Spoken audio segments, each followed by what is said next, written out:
I was intrigued by things like Navy SEALs and Green Berets, and then you'd look at marathon athletes, and it's these people who embrace suffering and validate themselves in a way through suffering.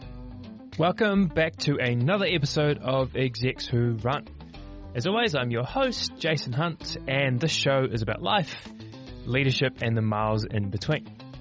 Today's guest is Roger Hanney, the driving force behind HOKA's transformation from a niche, obscure running brand to one of Australia and New Zealand's, if not the world's, favourite running shoes.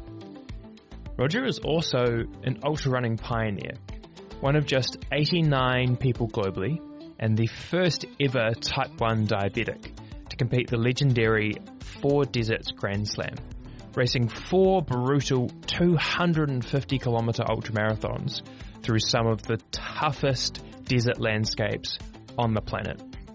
We covered so much ground with Roger that we've split the conversation into 2 parts. In this first episode, we'll explore Roger's incredible journey with HOKA, tackle the controversy around whether shoe giants like Nike took inspiration from HOKA's revolutionary designs, and unpack just a small taste of Roger's extraordinary ultra-running adventures. This episode challenges assumptions, dives deep into running shoe tech, and will inspire you to push your own limits. So lace up and let's dive in. Welcome along, Roger Hanney. Thank you for joining me today. Thank you, Jason Hunt. How are you? I am not too bad, thank you. I want to ask, because we're recording this on a Sunday afternoon, and I would be surprised if you haven't been out for a run at some point this weekend. And that's how we start these podcasts, is asking people about their last run. So tell me about yours. I went for a misty run along Narrow Neck in the Blue Mountains and did about 29k yesterday. So that was good because I don't think I've done more than 13k in a single run in about 3 or 4 months. All right. Why is that? I needed it. I've been doing a bunch of Pilates, like reformer Pilates, which has a good history for me because I did my best 50k time off 6 months of being not at full capacity and mainly doing Pilates. And I think it was like 420 or something for 50k off the back of that, of very little run training. So I've just always found that sort of focused core and strength stuff gives you better consistency to what you can actually do. And then when you layer in the run, so you do a bunch of strengthy core stuff, knowing that it'll benefit you, and then you throw yourself in the deep end on the running if you want to, which I needed. I needed a beating, so gave myself that yesterday, and I'm pretty sore today, so it's good. That tends to happen when you do something you haven't done for a while, but it's always good fun at the same time, right? And you do a fair bit of your running up and out in the mountains. We're obviously going to get into the details of your kind of running career and what kind of running it is, but Blue Mountain's a pretty popular spot for you. I love the Blue Mountains, and every time that I actually do get to the Blue Mountains, I always end up thinking we need to do this way more often. And then probably like a lot of your listeners, I get into everything that happens back here at home and at work, which is, we've got a young family, got a couple of kids, we've got pretty heavy work weeks, and we don't necessarily commute to where we train as much as we might like to. We're lucky because, luck's part of it, but we deliberately bought in a place where we've got trails straight out the front door because that's a priority for quality of life for us. And we put a treadmill in the house because with young kids, it's a way of getting it done and still being able to keep an eye on them. So not as fun as yesterday's run, but yeah, utilitarian. And your wife does a fair bit of running as well then? Yeah, I'm really lucky. Apart from the fact that she puts up with me, my wife is she's got a background as a personal trainer, and she runs a bit of an online run coaching business. So yeah, she's very into it. I mean, she actually did something monumental after our second child was born, and he's 2 now. Less than a year after her second C-section, and it's not just the physical impact that all of this has on the body, like making a person and giving birth to a person. It's actually the process of there's a load of recovery because it just takes so much out. Like you can see how much it takes out, even if or you can just think about how much that takes out. So she works with Andy Dubois, who's mile 27.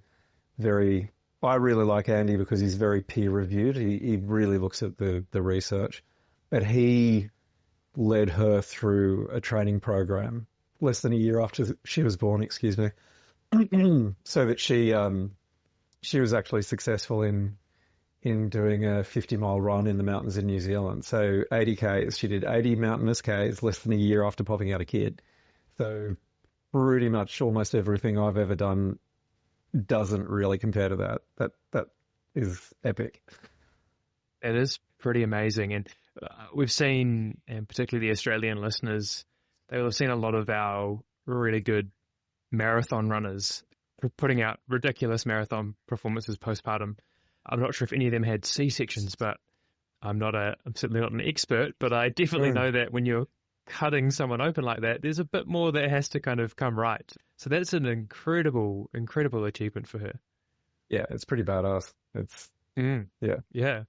It's nice to be inspired by the people around you, I think is a good thing. I think all of us appreciate those people in our circles, however close, hopefully family, who, get out there and get after it.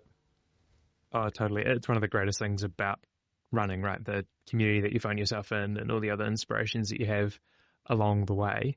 And that might be a good way to figure out, going all the way back in your career, how did you start running? What was the beginning for you? I ran in high school, and it was really a release valve for me to deal with some of the pressures of high school. My sister at that time, she's quite a bit older than me, and she was running 1500s at state level. So I was exposed to it a little bit in that way. And I think back then there was also coverage of sort of marathon majors, and you'd watch, like, pretty sure it was Salazar doing LA, and it was just it looked so hot, like the air was basically red. It's just, and De Castella, like that era of De Castella, still to me, everyone can have their favorites, but I think to me, De Castella is still iconically the gutsiest Australian marathon runner because he was just a complete animal. And I had, when I started running, there was no thought of being competitive. It was really just not being a potato because I wasn't a sporty little kid, and running is a perfect option if you're not the sporty type because you don't need any hand-eye coordination. So I basically used running throughout high school to sort of stay sane, frankly, and I reinvented myself a bit, and I went from being sort of the nerdy maths kid to being kind of still the nerdy maths kid, but actually capable of some sport. So yeah, I really enjoyed running a lot, and I got a lot out of it at that time. So did you make that transition between just doing it because you needed to be doing something and you wanted to get moving to it becoming slightly more competitive for you? I mean, when you're looking up to someone like Rob De Castella, that's probably not just I'd better go out running, right? There's probably more of a competitive element that may lead from that as well. I was intrigued by, and this will sound a bit out there, but I was intrigued by things like Navy SEALs and Green Berets, and then you'd look at marathon athletes, and it's these people who embrace suffering and validate themselves in a way through suffering. And I think I don't know what it is that attracted me to that mindset, but I felt really comfortable with it. And I can be probably a little bit obsessive. Like if I decide that I like something, I commit to it pretty hard. I went from I was somewhere around 100th in the school cross country in like year 7 or year 8 to 5th when I finished, and I was, well positioned in cross country as a sport at school. I was a bench warmer for the 3000 for track and field, and I was training about 9 times a week. It got me through the HSC. Like it got me through all of that super intensely, unnecessarily, inappropriately stressful high school stuff. What was it about running that helped you get through? I think because when you're running, it's everything you're doing, and you have those moments where you're off thinking about, at the moment, you'll think about things at work, or you'll think about things with family, or you'll think about plans you've got coming up. But when you're training at a level where the focus is on constant improvement, I think that all of that melts away, and you really just get into that space where things hurt and your chest is burning to breathe, and your legs don't want to give you any more, but you're just trying to hold on. It's a really zen place to be. I think that those challenging physical pursuits that lock you into the moment that you're living are very, very cool. And I know that other people find that in other things, like some people find it in cycling, etc. But for me, running was really accessible, and I definitely found that there. You clearly found some kind of comfort in running, whether that was because it was helping you through or because it was just this great way to do hard things or whatever it might have been. And you got quite good at it. I think because you found that comfort, you were putting the effort in, and a lot of things at that school level is the ones who are going to work the hardest are often going to end up being quite good, and you got to that point. Did you envision a life as a runner? Was the idea of becoming a professional runner or doing it more competitively after school something that you wanted to pursue? No, I didn't really think about anything beyond school when I was in school. I think maybe that's true for a few people. And, I obviously had some ideas about where I wanted to go in life. But running was that release valve while I was at school. And then once I was out of school, there was this whole big unknown world to discover, which obviously included travel. And I think travel is an essential. I think travel is actually a really beautiful thing that happens as a consequence of being really into running. And I think that's a valuable thing. I think in terms of communities, you might have your local running community, but when you actually get out in the world and do races around the world, there's this whole other traveling running community. I experienced America through that community, and my experience of America has always been incredibly positive. And I think it's because I'm spending a lot of time with incredibly positive people doing things that we really love.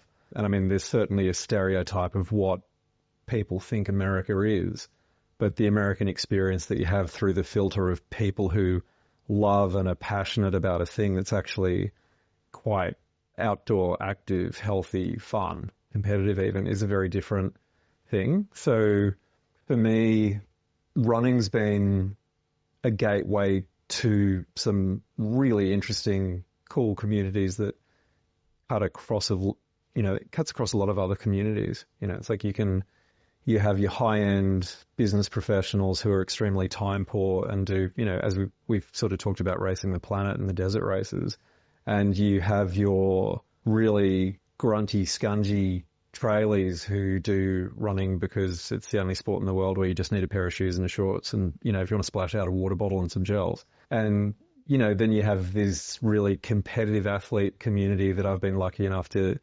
meet over the years, everything from sort of UTMB champions to Olympic medalists that I've met through my work, which is inspiring, obviously. So what running opens, it's more than just running. Like, it's a lot more than just running. And I think especially if you get out and travel with it, it's a beautiful thing, and it's a very global thing. Your life is very running focused. You've obviously done a lot of running yourself, and you mentioned your work is very connected. You've been with HOKA for a long period of time since the beginning, and we will come to that because we're going to explore that in some detail because it's a fascinating story there. But how did your running evolve? Leaving school, what kind of happened next for you as a runner? I didn't really run in my 20s. I was just starting to run again in my early 30s. And I mean, I'd had like some big life changes, obviously, over the years. People go through different experiences and so on. And I had a bit of living to catch up on. I'd caught up on a lot of it. And I was at this point where I was kind of turning the ship, and I was quitting smoking, and I'd done like a diploma in oriental therapies, and it's like I'd done a bunch of sort of cool stuff to get my head in a good space and, you know, work with some pretty positive people. And I'd been inspired by my sister-in-law. She was chasing a 3:20 marathon PB because super competitive. She's great. Really interesting character, quite quiet. She wrote, I think, the melanoma protocols for Australia because she's an oncologist. She had been a state, possibly national level rower, and then she had switched to running. So, of course, she was chasing her dad's marathon PB, which is 3:20. At this point now, as we're speaking, she's, you know, pretty handy age group, podium triathlete, very competitive still. And I thought, well, if she's doing marathon, I'll do a half marathon. I'll train for a half marathon, and then it can be a stepping stone. And I'd been training for a half marathon. This was going into, I think, about 2008. So I'd been training since the end of 2007, going into 2008. And I'm going to do the Sydney half marathon in May, Sydney Morning Herald at the time, which is now a runaway half, which HOKA sponsors. It was April, it was Easter, and everything fell apart. The wheels completely fell off. And I had lots of questions like, why am I pissing like a donkey? Why can't I read signs from 6 feet away? What's going on? And I ended up seeing a doctor, and all of the symptoms lined up with type 1 diabetes. And I was like, well, that can't happen because I'm like a 82 kilo, 33-year-old, pretty active. What's going on? And then, they said, oh, no, it's not going to be that. It's not going to be that. And they called me back 4 or 5 hours later, and my blood sugar was about 6 times what it should be. And I had to get to a clinic really quickly, or I was going to be in hospital. So that was pretty dramatic, and that was a month out from the half marathon. So the question I'm obviously asking at that point, as they're injecting me with insulin to get me right, was, well, can I still do the half marathon? And they go, no, come back next year and do the full thing. And they said that in a very tongue-in-cheek way.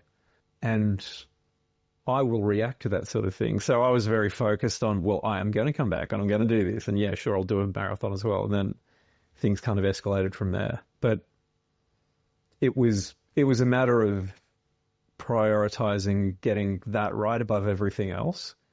Because if you've got, you know, anyone with any sort of chronic health issue, and these are manageable chronic health issues, you know, it's like, my thinking was, well, it's not cancer and it's not something else. It's like, this can be compartmentalized and managed. And then I was on email messaging with the only type 1 who'd ever made it to US Olympic marathon trials, asking her what was possible and what I could do and how to do it. And I wasn't really looking at sitting on a couch and feeling sorry for myself. I was looking at, how do I own this thing and make it work as well as I possibly can.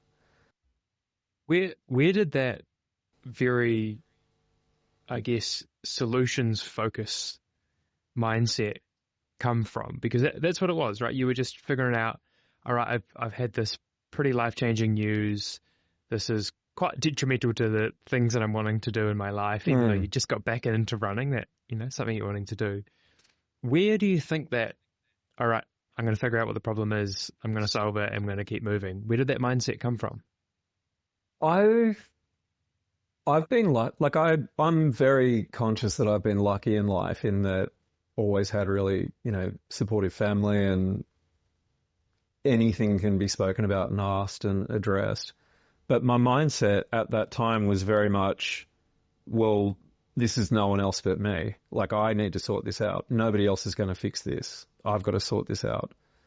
And I really just took a dive into it, because at that point, you're not thinking, oh, maybe this will go away, or maybe someone will come and someone's going to come and help me. It's all on you. I think people who've had a diagnosis or some highly impactful life situation probably experience a similar thing, and how you react to it may be determined by a whole bunch of factors. But I think I'm grateful that my mindset was, how do I unlock this, rather than, well, I can't do these things now. And so once you've figured that out, like what were the things you had to change, and tell me about how that kind of went into, I don't know, did you do that half marathon, or what was the next thing that you managed to get into?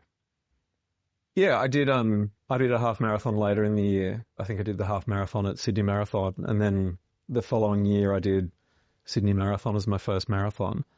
Type 1, I mean, in part you've got two things going on. You've got the how did you manage it, as in how did you manage your life, improving and increasing your amount of running while balancing work and life and all those things. And then how did you run and build your running as a person living with type 1, because it's a very different type of physiology than you're used to. You've got this beautiful thing called a functioning pancreas, which knows what your blood sugar levels are and helps you regulate all the things that you need to make sure that your energy systems are giving you what you need when you need it and in a reliable way. Whereas what someone with type 1 has to be doing is checking manually in some way what their blood sugars are. Fortunately, the technology for that now is really non-intrusive compared to where it was even a decade ago. Making decisions about how that lines up with what they need now and up to 3 hours from now, maybe what the rest of their day looks like, maybe what they've just done, maybe what they've just taken, maybe what they've just eaten. So in a way, it was a spontaneity killer, which is tough, but you can't argue with physiology, just like you can't really, you can discuss and interrogate science, but you can't argue with it once it's determined this is what X plus Y equals this. So for me, that was the challenging thing. You had to think about, well, if I'm going to be running up a mountain in 90 minutes, then that half unit of insulin that I've just injected is going to be about 6 times as powerful as it should be, because I'm going to be under high exertion. So I need to be getting this much carbohydrate into me in the next 60 minutes so that can balance that. So there's this sort of consideration. It's not like a one-off thing, like it's a constant ongoing thing. All that happens over time is it just becomes much more automatic and innate. And it also means you never get bored on ultras because there's always something you're going to have to pay attention to. So that's handy. I can imagine. So you got your half marathon done. You built up to a marathon the next year. And obviously I kind of already know your story a little bit. You clearly didn't stop there. The marathon wasn't going to be enough for you. What was going through your mind in terms of how you wanted to elevate your running? You clearly wanted to be pushing yourself a lot more and going, I've got this type 1 now, I'm managing this now. What was kind of where's the big challenge that I'm going to jump into now?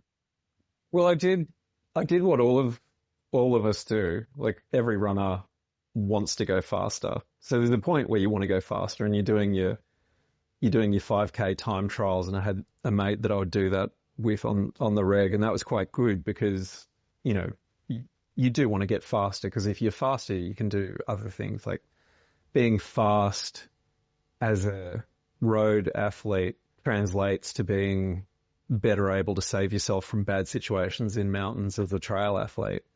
So that was a good basis for me. That was a good foundation. I didn't really appreciate how much that was until I probably slowed down a bit later. I kept chasing a faster marathon time, and my fastest marathon was in 2011, and I did 3:18:51, but let's call it 3:18. So, that I felt pretty happy with. And then 6 weeks after that, I did my first 100-miler, and that 100-miler went really well for me. But it went really well for me, I think, because I'd done this very focused marathon training before it. So I wasn't just out plodding. I'd actually built up some reserves that translated to better endurance, because better muscles just take longer to break down. But in the interim, obviously, bridging the gap from doing your first marathon to doing your first 100-miler, I did my first 100K and I really enjoyed it. So I did a bunch more 100Ks. This was an interesting time for me too, because when I did get to the US in 2011, I met an athlete, and I was feeling pretty good about myself because I was like, oh, I've just done, 5 or 6 100K plus ish runs in the past 12 months. And I've won a trip to the US. I've won entry to a Twin Cities marathon in Minnesota. And it's all on the back of, at the time, I was using an insulin pump. So Medtronic, big global pharmaceutical electronics company, they cast a wide net around the world looking for people who are dependent on technology, and they're going to take their 25 favorites, put them in this incredible experience. So I've been picked from that hat, which was amazing. Get flown to the US, full shebang, like you've got the stretch Lincoln, the guy with the hat and your name waiting at the carousel to pick you up from the airport. Done all of that. They wanted me there for 3 days, but I was like, hey, like when we leave Australia, we always stay out of Australia for at least a week because it's from Australia. So can I just, so I paid a bit extra, and it meant that I was able to go to Colorado and go and see Boulder Running Company, which was the first big running shop bringing HOKA to the world at the time. Because I'd started with the distribution in HOKA in Australia about sort of 2 or 3 months before that. So it was like, oh, hey, I can go to Mecca. And then also went to Utah to do this race the week after the marathon called Slick Rock. And it was in, the beautiful red Utah desert. And that's where I met a lifelong friend. Now, bear with me. You had an ultra running journalism site called irunfar.com, started off by a fellow called Brian Powell, and one of his key writers at the time, and now his wife and very good friends of ours, Megan Hicks. Now, Megan sees that I'm traveling to Slick Rock. She goes, hey, I've got this friend. He's also going out to this race. Do you want to get in a car together? It's about a 5-hour drive from Salt Lake City out to the Red Desert. And I'm like, okay, tell me more. So the guy's name, very easy to pronounce if you know how to pronounce it, but if it's phonetically, his name was Beat Jägerliner, because it's Swiss. It's actually Beat Jägerliner. He's a programmer at Google, and I'm like, this is going to be fun. As in, this guy sounded dour. So we get in the car and we just absolutely hit it off. Like we had a great time, 5-hour drive out into the desert. We went to all the hanging rocks, and it was, like Valley of the Valley. Like we're doing this thing and just doing all the photos with, I had the very first GoPro. So we're taking all these crazy fisheye shots with all these big pinnacle rocks and so on. Had the most amazing time, and really realized then how much more there was to running than just trying to go quick, as in the people that could come together and the mindsets that could come together and the shared experience people are having. Because we got out to this desert and the race director had hypothermia twice in the 24 hours before the race started. They'd had rain in the desert that meant he'd actually lost his car because it sank on a trail up to the windows in what turned into quicksand. We were running with literally 1.5 kilos each of red mud caked on our shoes. There were 150 people at the start line. 65 of them were in HOKA. And this is 2011. This is before HOKA had gone. But Nico, who was a co-founder of HOKA, he had a place in Utah, and he'd just been seeding shoes to everyone. So I was seeing a lot of things that were making me spark and just going, yeah, all the feelings I have about this thing I've just started working with, absolutely on the money, because this is where we're going to be. I'd never really run fast. I wasn't a fast runner. I was absolutely caffeinated. We did we did 62 Ks instead of 50 because we'd run off course. I had to catch a flight. I hadn't budgeted enough time to run 62K, so I'm racing back to the finish line because I have to get a flight. And they tell me that I've come third, and I'm like, whoa, this is amazing, And then I only find out later that I'd actually come fourth, but whoever was doing the finish line had gone to the toilet when the third place actually came in, so they thought it was me when they came out. So it was just it was a really fun, harebrained, awesome experience that was much more exciting than just doing tempo and 1K repeats, I've got to say. I want to There's so much more to explore in your running story, and this is you getting to the beginning of doing longer, crazier stuff. But you've dropped it in a few times, and I'm sure it's probably why a few people are actually listening. Tell me about HOKA. So, a bit of a context, I guess. You were there in 2011 when you were running. HOKA started in about 2009, I think it was, and you had just started working for them. How did you end up working for them in the first place? So there was no HOKA in Australia at the time. Everything was, looking at it online and buying from companies like Boulder Running Company if you could get it freighted to whatever country you were in. I don't even think Running Warehouse is onto it yet. They might have just been getting started. But a friend and I saw that the distributors were going to be at the Fitness, Health and Lifestyle Expo in Sydney, which was a very, very small thing at the time. And we went along and actually wanted to get our hands on the shoes because otherwise it was $200 for this gigantic green thing that was meant to be as light as a feather online. And we just didn't trust that, frankly, because you're going, no, can't be real. And when we finally got into the shoes through meeting the distributors who basically saw us as a way to talk to the running community, the actual experience of running in the shoe, putting the shoe on, and it just confirmed everything that you'd heard. So all of these things that you're thinking, that's got to be hype, weren't hype. It was very, very real.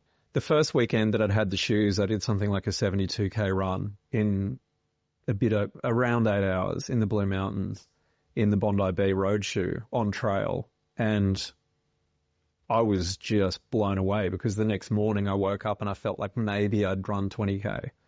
And that was really startling.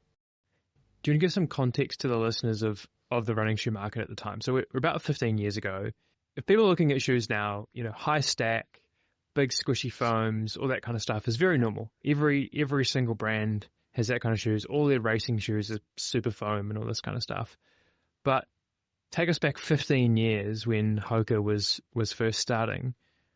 How just crazy did they actually look in the market? Yeah, it was a market that was barely polarized at all. You had a lot of very traditional builds. I remember it was actually Mizuno Inspire 5 was one of my first running shoes. Adrenaline, I can't even remember what series of Adrenaline I used for one of my first marathons, but it's just like very conservative, super conservative market. And the only outlying product was barefoot. So New Balance had Minimus, there was Vibram Five Fingers. It was this whole idea of running like the Tarahumara Indians in Born to Run, that book that had just come out. And the book, I've got to say, really good read, like inspirational read. It's great to read about people pushing boundaries and getting out there and doing things in places that might be completely unfamiliar to you. But the most interesting thing I found was that everyone had narrowed the central message of Born to Run to being something like Tarahumara Indians have none of the modern luxury of technology-induced footwear. They are running in sandals and they run amazingly. But for me, the central figure in that book was Scott Jurek, and he was winning everything in a really chunky shoe. So it was like, you guys kind of missed the point.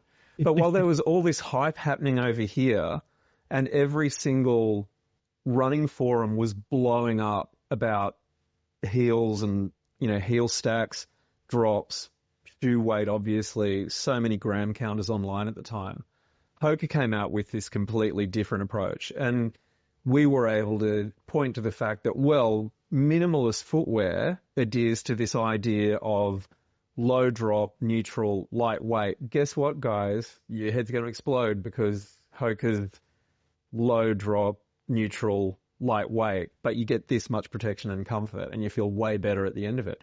So there was a frothy argument going on online about that stuff.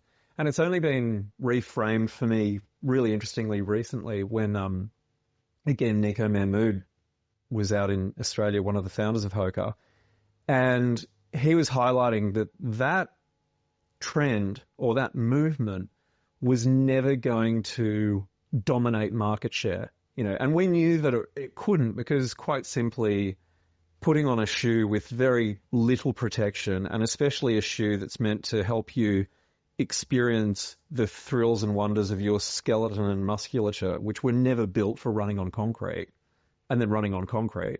It's not going to be something that even 10% of runners can uptake in any sustainable way. Yeah. Yes, you can put it in part of your rotation, perfect for strength work, but in terms of pounding concrete for anything north of 20 minutes, really not the ideal natural shoe for most people. So HOKA came in with, as you know, lots of protection, very focused on biomechanics in their own particular way, very different, nothing looked like it at all. And to top it off, as well as not looking like anything, they went, well, we don't really have a marketing spend because we've put all of the seed cash into building product. Let's make it fluorescent yellow at the dawn of the era of image sharing social media. You know, and I've said to quite a few people over the years, I do think that that decision to make the first shoes fluorescent yellow and green probably got the equivalent of $35 million in marketing value from that first 12 months of image sharing of people putting it on their socials, you know, absolute start of Facebook, absolute start of Insta, and just going, well, you know, because it was so far out there.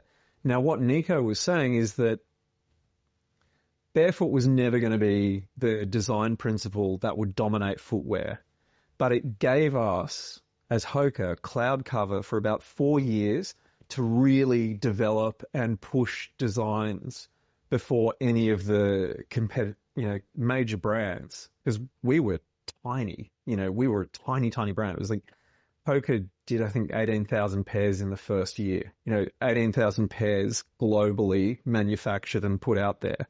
So less than 1,000th of what's going into the market globally in the next 6 months, or these current 6 months that we're in now. That freedom to innovate and develop without necessarily getting copied and outflanked, I think was really, really valuable.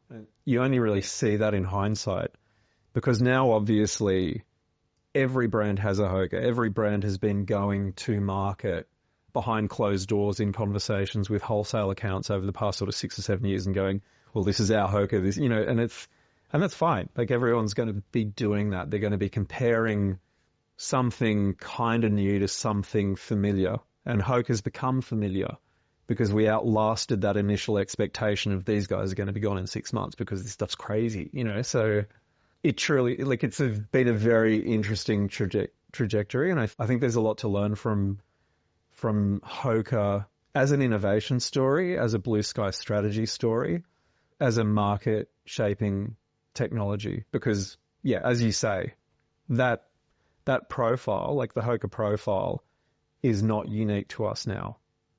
I want to touch on that number that you said there, because my math will probably be wrong. But how many pairs are you putting into market now? This season globally, the number will be not far from 20 million units. Wow. So we've gone from just under 20,000 units to 20 million units in, you know, the best part of 15 years. That's an incredible journey for any brand. And you've managed to be there. That's comparing a year to a season. So it's like a 6-month season now. Oh, is wow. that? Yeah. Like it's it's more like 40 million a year now versus 20,000. Wow. Okay, that is incredible. Given you've been there for pretty much the whole time, how have you seen the brand change? What's it stuck with? What's it done differently? How have competitors reacted? Because, you know, everybody knows the brand now. Whether they love them or hate them, they still know who they are. How have you seen that evolve from being someone on the inside? It's a great question, and one that there's not a single answer to. I think the fundamental thing is HOKA came from an unanswered need. It's like Henry Ford, when they asked Henry Ford, why haven't you asked people, what do you think your customers want? And his position was basically, well, if you ask people what they want, they'd want a faster horse because that's all they know. You know, whereas you actually bring in something that is such a game changer, people haven't necessarily imagined it was an option, and then they experience it and they realize, I want more of this, and why didn't I have this before? Why wasn't I aware that things could actually work this way? That's been the basis, I think, of HOKA's success, in that we haven't had to hype a need. Like, we haven't had to come up with a snazzy condition that people need our shoe to fix. Like, people already hurt from running. People already felt tired and sore from running. People already loved running, but running didn't always love them back. And HOKA came in with this shoe, which was always designed with podium attaining performance in mind. But the thing is that what you need to attain a podium in really long distance mountain running is very different than what somebody might need for a podium in a 5K or a 10K at the Olympics. So the technology was initially super light, super cushion, and from that niche piece of work to make trail ultra running in big mountains better came the understanding that, well, there are universally applicable elements of this design that are going to work in different categories of running, everything from, obviously long course triathlon to after race recovery, so the way that core technology, which was about answering a pressing need that running shoes hadn't really changed to address in, 40, 50 years since like Bauman was doing his thing. Yeah. Can I give you a really loaded question, and I'll put some framework around it as well. So if we go back kind of 5-6 years, we have the Nike Vaporfly come out, right? And for a lot of people, it's this wild shoe for two reasons. One, it's got a carbon plate in it, which is just crazy, and first kind of big market shoe to do that. But also it's got this massive stack height. And they've obviously now got the super light foam, and they're doing it, and they're keeping the shoe lightweight, and this big performance shoe, and yada, yada, yada. Now, HOKA, slightly different, but had been doing these high stack, relatively light foam shoes for a long period of time. Okay, not the same kind of foam and energy return, all that kind of stuff, but that kind of big foam cushioning. It started with HOKA, Nike took it off, and then we've seen over the years this development of lots of different shoes, both racing shoes and more training shoes that are all higher stacked, softer foam, and all runners are now benefiting from this because we are having hopefully less injuries. We're getting less beaten up on the roads because we've got more cushioning. Do you think, as someone who was inside HOKA, that the rest of the running market, the behemoths out there, the Asics, the Adidas, the Nikes, have followed HOKA's kind of inspiration and innovation in that space and taken it into their models? Definitely, yes. So I would say Brooks were the first to consciously or unconsciously do it. So the Transcend, when that came out, it was close to the same time as Clifton 1 released. So we'd been in market about 5 years, and the Transcend product release, the campaign imagery was astronauts. It was making a feature of the shoe being so thick and rocketed rather than trying to make it look sleek and cool. And that was the first time that I felt the hair go up on the back of my neck going like, oh no, someone with a budget's coming after us, But I'd say Nike accelerated the whole thing because until then, there wasn't a big, cool endorsement for chunky, thick, white sidewalls and kind of goofy-looking degrees of rocker profile. So, like, you're absolutely right, and it's really the biggest gorilla in the room saying they liked our bananas because we'd been doing that forever, and all of a sudden, Nike says yes. I would say the further you are from the industry, and especially if you're not an avid stock market follower, the degree of difference between Nike, even as they have what you could objectively frame as a tough year, and everyone else in the space is gargantuan. Like if you stacked On and Brooks and HOKA and New Balance on top of each other, you'd have a business that barely captures 30% of Nike's market, even as they're having a rough time. So there are some really interesting conversations around people grabbing Nike's share, because obviously Nike's lost some share, so it's got to have gone to somebody. But that's very interesting, and it's a dynamic situation, and it could go either way. But these guys are that resourced, and when they've done things like the Sub 2 project and Vaporfly and all the things that came to running from that, they're literally game changing. Like they're game changers. Now, I do think that we would still be seeing what we're seeing in this sort of homogenization of shoe design in the performance running space, in terms of you have effectively an arms race around foam, and you have an arms race around carbon technology and plate call-outs and performance call-outs. I think Nike moved the thing 4 years ahead of where it would have been otherwise. If it had been driven entirely by word of mouth, which is what a lot of it really was until about 2017, then you still have this global network of run clubs and run communities and runners asking their mates what they're wearing or raving about whatever they've had a great experience with. And that's a true force. But to have the level of interest that has come into running, and at the same time as you've had this super technology-driven, highly competitive race to be the first person to run a sub 2 marathon, you've had different drivers happening in that there's been a big women's fitness thing that was already happening. So there was a women's running globally was blowing running up. And as much as we all look at 203, 202, 201 and Kipchoge and all of that incredible competition that came from that creative center that Nike poured resources into, you've also had, I would say, women's dominance in the growth of running and fitness globally has been underestimated and not given enough credit by a lot of people. I think we're only actually seeing the growth in men's running catch up to it now, and I wouldn't be surprised if it possibly eclipses it in the next couple of years, simply because men have been so late to the party. You've had COVID. You had that whole period where people actually discovered, hey, getting outside, being fit, being active, being healthy feels really good. And, you know, people sort of questioning the way that they've structured their lives up until then, understanding that your health and happiness and well-being are really important.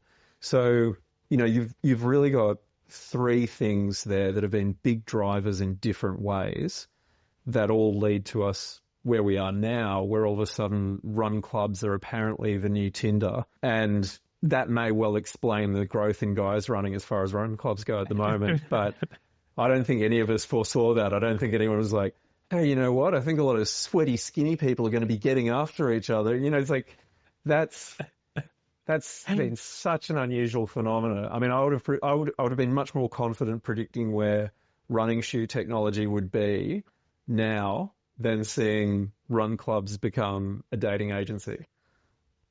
It is wild. As one of the sweaty, skinny guys, I'm not the one frequenting the run clubs, and so maybe it's a slightly different demographic that they've got going there. But ultimately, a great thing, because it's getting more people running, and like we're all going to be a lot better off if we get more people 100%. running. All right, I want to touch on one final bit around HOKA, and given this is partly a leadership podcast as well, although you wouldn't think so this far in, you've essentially been the leader for HOKA in Australia over the last 15 years. You're the guy, you're the HOKA guy. And I think there's been lots of different names that have been used for you over the years. Have you been scared along the way? Because that growth is amazing, and you've been there from the beginning. And as you said, like, some of that growth is a terrible thing at the same time. Has it affected you at that level? Have you been actually terrified about being able to deliver what you need to do with, you know, this brand behind you? No, I've been supremely confident from the first time that I ran in HOKA that it would be a huge success. Everything along the way has been really a learning moment, you know, as in I remember when we first when we first brought in Clifton 1, the numbers, we were doing it $189. It was incredibly light. We were just like, this has to be a marketing ploy. Like, this can't actually be a real shoe. This is crazy. And we backed it reasonably conservatively because it was so different than the Bondi, and also because we were afraid that the whole thing would, fall apart after 5Ks because it weighed like a feather. And then we sold out. We sold out in like a month and a half. And we're just like, oh, we really should have bought more of that. So, you're learning at those moments to, you always need to be pragmatic, especially with commercial decisions. You've got to be pragmatic, and you need to look for data and experience. But data and experience aren't everything. So, people talk about trusting their gut. Trusting your gut, to me, that sits under experience. And experience should actually come back to judgment. Anything that you feel good about, there's an underlying experience that you've had. There's a moment that you've lived through, or there's some knowledge you've come across. Because all of that feeling of, oh, this will be really good, that comes from memory.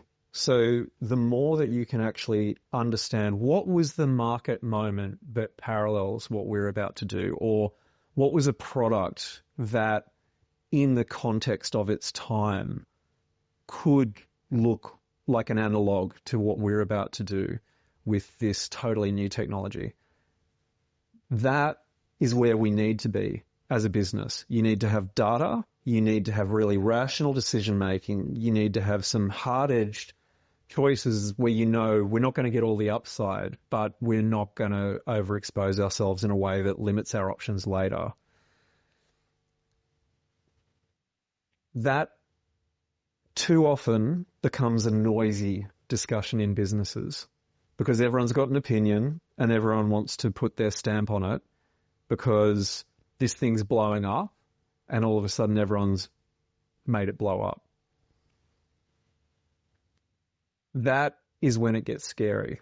I think that's when it gets scary. When rather than big impactful decision making that's going to impact how the brand is showing up through product in 6 to 12 months time, when that isn't necessarily anchored to where have we been, what have we done, how has the market changed, what does the world look like in 6 months or 12 months, that's the only time that you should be scared in business, when your decision making doesn't have or that you can point to and discuss and defend.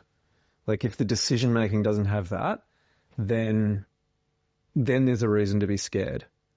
So it's not enough to just go, hey, let's get after this thing. I've seen someone else do it. It looked like that. Let's do that. It's like you actually need, what is the brand DNA? What is the thing that if the world turns upside down and all the trends change and everybody decides that all of a sudden minimalism is cool again, what is the core of this brand and product ethos that's going to ensure we have an absolutely baked on, deep, loyal user group that aren't going anywhere? I think given the position that HOKA are in at the moment and obviously still growing and doing well globally and in Australia, you've been doing all those things that you've talked about right. And that focus on, whether it's the performance basis or whatever it might be, seems to be going all right. Okay. I want to start to wrap things up a little bit. And we do a little segment, which I realized I have stolen from other podcasts, but that's fine. And I take a question from a previous guest and it gets directed at you. And then you leave one for the next guest. And that's also a fair warning. You're going to have to think of one shortly. But the question that my previous guest left was, what was the favorite conversation you've ever had during a run? So Jane Trumper is a remarkable runner. She was the first woman to run across the Simpson Desert. We got her into about 7 different languages in under 24 hours when she did that because I was plugging away from my room in Sydney at about 2 a.m, connecting with sort of ABC and a few other places. But there's a race called Coast to Cozy, and a few people may know it. It is a 240-kilometre uphill beast. You start by tapping the sole of your shoe in the ocean at Eden on the south coast of New South Wales, and then running to the top of Australia. So you very potentially start on sand and end in snow. As I was just getting into running, one of the 100Ks that I did in that first 12 months of doing 100K running, I ran with a fellow called Paul Avery. So Paul was race director for Costa Kosciuszko. He and some friends had created it because they just thought it needed to exist. And I've run along with Paul at Great North Walk doing the 100Ks. He's doing the 100-miler. At that point, I was barely aware that 100-milers were even an option. So I was learning about that. And he said, oh, well, I've got this race. Would you want to help out? So Jane basically hears that there's a shiatsu practitioner who is available for crew if needed. So she snapped that up. And what was amazing with Jane is anyone running 240Ks is doing something pretty amazing. It's a brutal, brutal race. You're exposed to all the predictable things like really gnarly steep climbs, technical terrain when you exactly don't need it because you've been awake for about 32 hours already. And then the things that you can't predict or control. Like we had less than 10-foot visibility on top of Kosciuszko at around 11 or 12 at night. It was basically running through cloud, couldn't find the stairs or the plinth, any of the memorial, any of those things.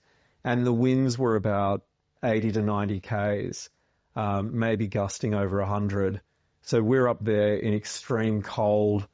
I'd never been on Kosciuszko at all, so I didn't even know what I was running on while we're crewing Jane.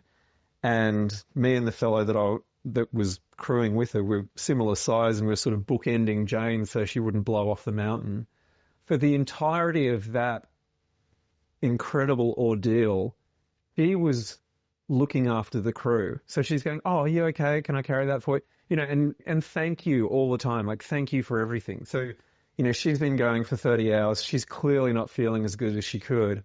And it was always, you'd pass the most simple thing like jelly beans or, peanut butter sandwich or whatever to keep her fueled. And it was always, oh, thank you. No complaints about the pain, no complaints about the blisters, none of that.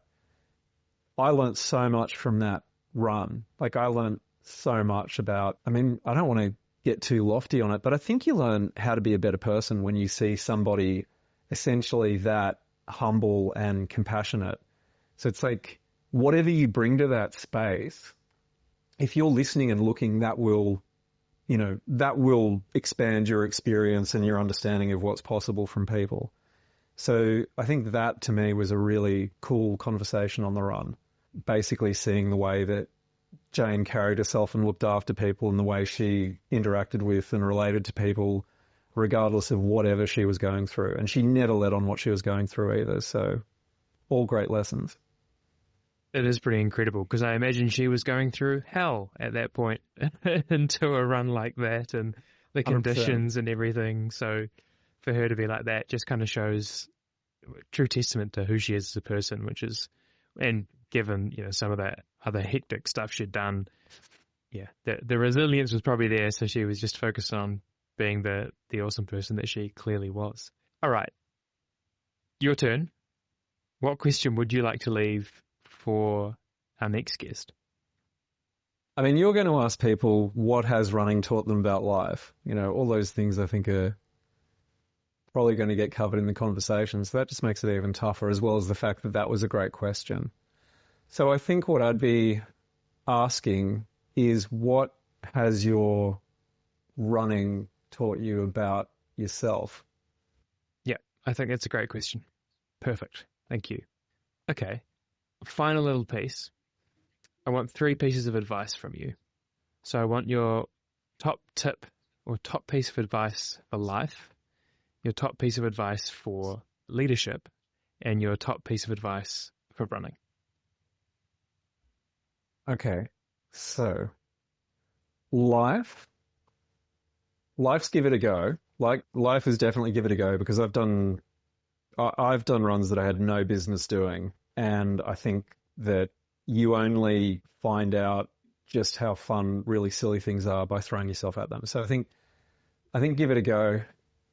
And I've also borrowed that from Alina and Tom, who founded North Face 100, which became Ultra Trail Australia, which is obviously the biggest, fantastic carnival of trail and ultra in Southern Hemisphere. So give it a go is a really good one. But then I think when you get to leadership, I think it's really important, and we've talked about this a little bit off to the side. It's really important to listen. Like, listening is your best source of anything. And there's a cliche about you've got, 2 ears and 1 mouth, so you should be listening at least twice as much as you talk. But I think that it's crucial, as much as you might want to please everyone by listening, you're not there to please people by listening.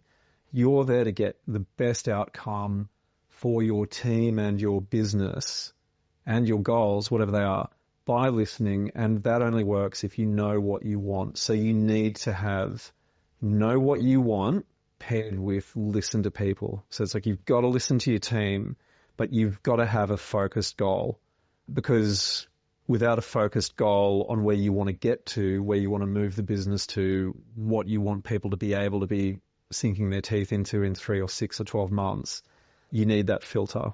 So I'd say listening to people and knowing what you're really trying to achieve, those go hand in hand. And then for running, I'd probably want to recycle give it a go, because I think give it a go works for life and for running. Pulling running apart to where is someone on their running journey? What do you really want to achieve? What are your priorities and values? Are you a time-oriented runner, or are you a distance-oriented runner, or a place-oriented runner? I mean, that's a whole other podcast. But I do think, as far as running goes, whether you have just done your first marathon and you're thinking there's no way you can do 100 Ks, or whether you have always run trail and you don't think you've got any business doing a 10K on road, I think give it a go works. I think it's a great piece of advice. Nike have a very similar theme there, right? And I think they have it for a great reason, and it is so good. Give it a go, just do it, whatever it might be. Just give something a crack, and you never know what might come from that. Or I think our only limitation really is in our brain a lot of the time, right? Once you've actually done something, you realize, oh, all right, I can do that, and so what's the next step? So I think give it a go is a great piece of advice. All right, I want to know very quickly, what's next for you running-wise? So Ultra Trail Australia, 50K in May. I mean, we get together in like an Airbnb every year with a tight little group of friends around the time that 6 Foot Track happens. So that's been this weekend. So there's been lots of running stories to be inspired and motivated by. And I think that, personally, I think the Ultra Trail Australia 100 miler next year looks pretty juicy. I think if people are looking for something solid in Australia at the moment, Great Southern Endurance Run is also pretty great. Like anything that's in the Victorian Alps is pretty fun because it's a unique little corner of Australia. So as far as formal running goes, we'll be, Ultra Trail Australia doing the 50K in May. And then my wife and the kids and I will head to Mount Beauty, which is near the Vic Alps, in July, which guarantees you some nice, nasty, steep running and also some bashing through snow. So I'm not sure how many Ks we'll get out that weekend, but that'll be fun. Looking forward to that, and that leads to whatever comes next.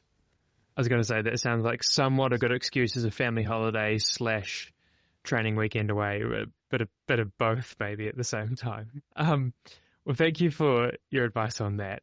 And I'm sure people have been super interested in your journey and may want to follow your running journey or follow along with what HOKA's doing or a number of things there. What's the best way for them to do that? So following HOKA in Australia, I'd say go to, or New Zealand, go to hoka.com and it should funnel you to the website, whether it's /AU or /NZ. And then that links to all the socials and things that are going on and events that are coming up and Ironman partnership, big stuff that we do across triathlon and trail. And personally, I'd say, Roger Hanney, I'm reasonably easy to find on socials. I've kicked off a Substack recently, but I'll get that going before I tell anyone to go read it, and I'm sure that'll pop up on my Facebook or Insta at some point. So yeah. Beautiful. Well, thank you so much for coming along today and sharing really what is just a small snippet of your story, of HOKA's story. I've really enjoyed it, so I hope that the listeners have as well. So thank you. Thanks heaps, Dave. And that is it for part 1 of my conversation with Roger Hanney. Covered a bit of a rise of HOKA and scratched the surface of his running story. But part 2 is where we really dive in. It's a deep, gritty look at the 4 Deserts Grand Slam. What it took physically, mentally and emotionally to become the first ever type 1 diabetic to complete one of the toughest endurance challenges on the planet. So make sure you're following. Give us a rating, share the episode with someone who you think might like to hear it, who's into running, who's into leadership, or just likes a good story. Until next time, thank you very much for listening and enjoy your next run.